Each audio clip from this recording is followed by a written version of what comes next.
Currently, the world is going crazy for two things. One is K-pop demon hunters. Two is used electric cars. We've gone mad for them, and the good thing is there are plenty available. Now the question is the Škoda Enyaq the best, most desirable used electric vehicle on the market right now? Shall we find out? Come on. Shall we start with the basics? I mean, look at it. It's ginormous. It's big, it's bold, it's marvellous. It is the Škoda Enyaq, and it is very, very family friendly for all of the things, all of the people, and all of the children and all of the stuff. It is very much a favourite of mine. It's a favourite of Electrifying's. It's a favourite of Ginny's. I mean, she's kind of obsessed with this car. It's a little bit unhealthy, hence why she was not allowed to come to the shoot today. Now, the car that we have here is the original shaped Enyaq that was launched in the UK in 2021. It's got these bigger headlights than the current facelifted car, and it's got this sort of strange radiator grille that isn't a radiator grille at the front here. Now, Skoda offered the Enyaq with two body styles, the SUV and the Coupe. Now, unsurprisingly, the SUV has been more popular because that's just the trend at the moment, isn't it? Everyone loves an SUV, but the Coupe is still a brilliant option. Now, both Enyaq models were facelifted again in 2024, and if you want to know exactly what changed, well, check out the review I did of the car. All the details are here, but only click that at the end of this video. Now, for your info, this is the SportLine version. It comes with fancier wheels and some black detailing around the grille and the windows, which looks kind of smart, doesn't it? Should we go inside? Let's talk interior. This deserves a moment. Oh, wow. The interior of the Škoda Enyaq is very nice. And actually, when we reviewed the ID.4, I thought the design had got modelled up, because this is like top notch in comparison to the ID.4. It's really nice. I mean, the layout's great. The materials are nice. It's got lots of buttons that we can press. A little bit of piano black, but I'll forgive them for that. Now, there is one thing to note here. So Skoda replaced the infotainment system as part of the facelift. So the early cars got this version, and honestly, it's not the best. The new system is going to be a lot better. At the time, Skoda did throw a load of updates, so it's okay. It does, however, still have a few quirks, like it takes ages to connect to your phone every time you start the car, and the screens are slow to load, but it's usable day to day, I suppose. Now, as I've already mentioned, the cabin is huge. I mean, you know, I can barely touch the seat in front of me. There is just plenty of space back here as an adult.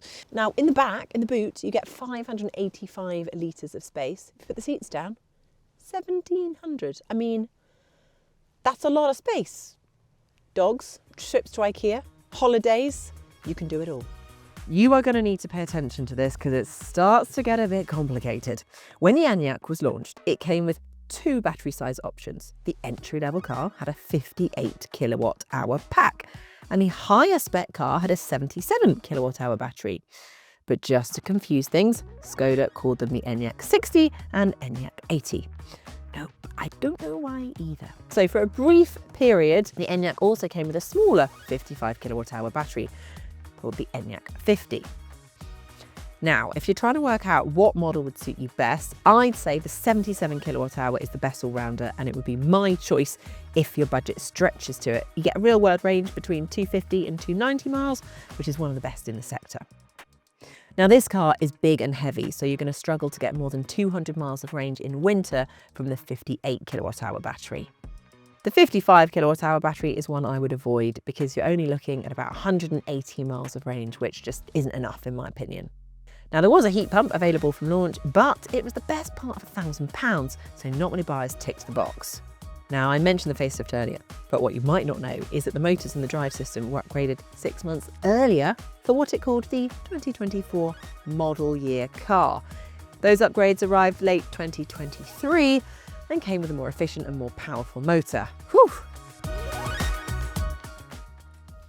Ah, the Enyaq. I mean, it is a lovely, not so little thing to drive, I've got to say. Nice Enyaq. A little tip for you.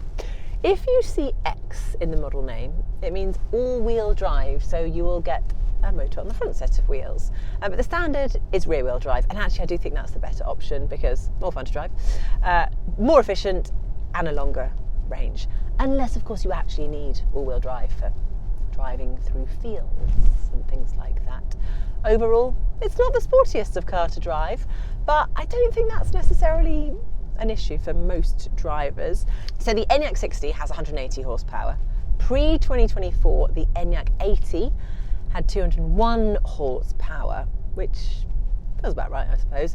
But the later 2024 cars are quicker. They've got more torque. So if performance is a thing for you, then try and find one of the later models.